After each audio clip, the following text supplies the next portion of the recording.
The Panama Canal is one of man's greatest engineering marvels and is one of the most strategic waterways on Earth. If you've ever wondered what it's like to actually ride through these incredible water elevators, then you've come to the right place. Come join me as I cross off one of my great maritime bucket list items, experiencing the Panama Canal on a cruise ship. Our ship, the Norwegian Pearl, approached the canal from the city of Cologne via Limon Bay on the Atlantic side. The full length of the canal from the Atlantic to the Pacific shore is about 40 miles long.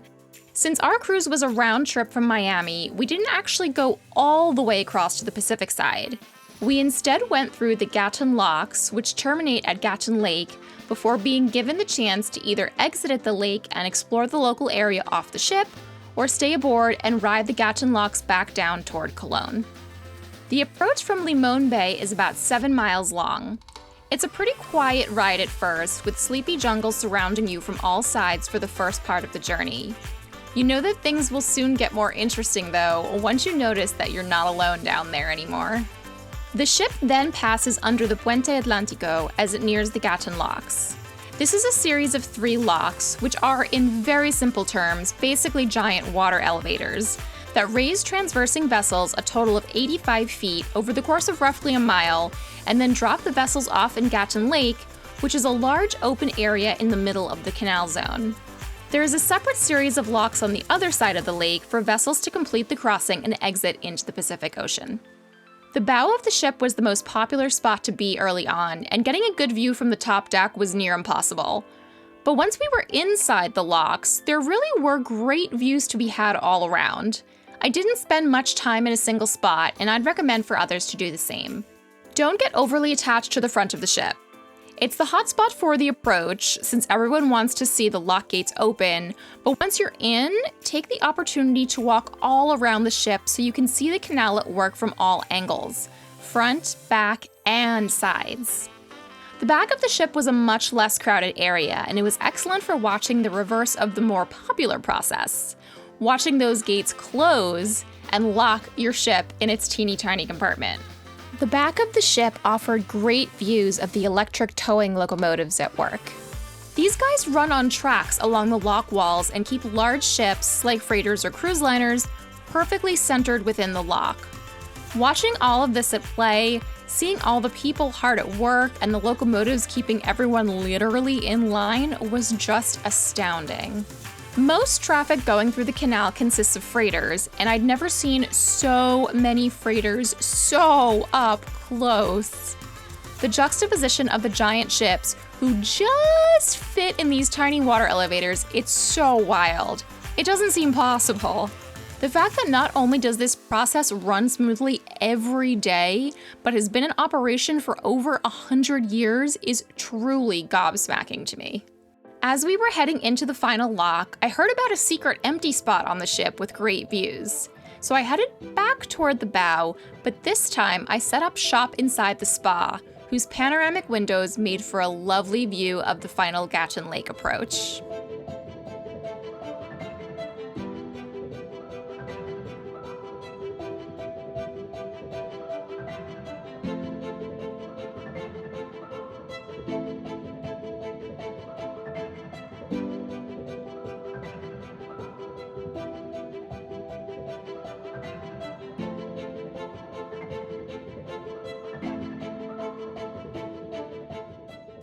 It was a bit of a letdown for me after we finished the final lock and ended up on Gatun Lake.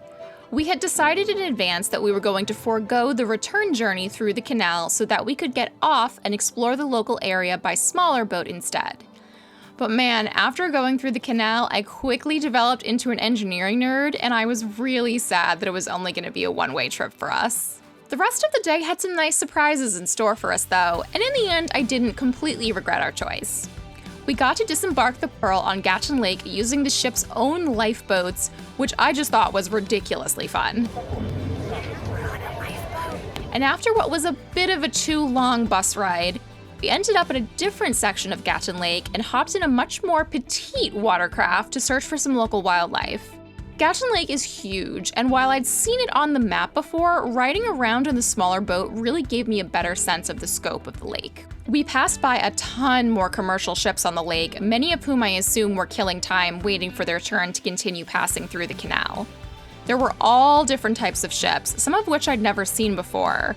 I think I may have actually added do a tour with the Merchant Marine to my mental life goals list that afternoon.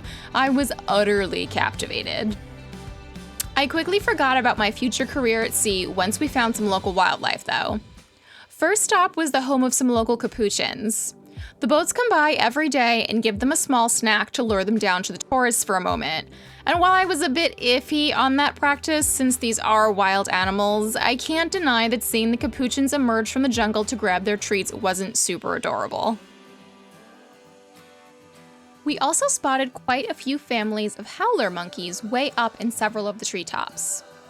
The boat ride was about an hour before we headed back to the city of Cologne, where the Pearl had long finished her return trip through the Gatun locks and was waiting patiently for us all to reboard before heading off to the next port. The Panama Canal didn't disappoint. Even if you're only remotely interested in it, I'd highly recommend taking the time to experience it at some point in your life. It's such a unique and strange experience and really makes you appreciate the power of the human mind. Seeing pictures or watching videos of this engineering marvel really just doesn't do it justice. You have to experience it from the inside to truly grasp the magnitude. If you enjoyed this video, then please give it a like, as it really helps, and don't forget to subscribe to join me on more future travel adventures.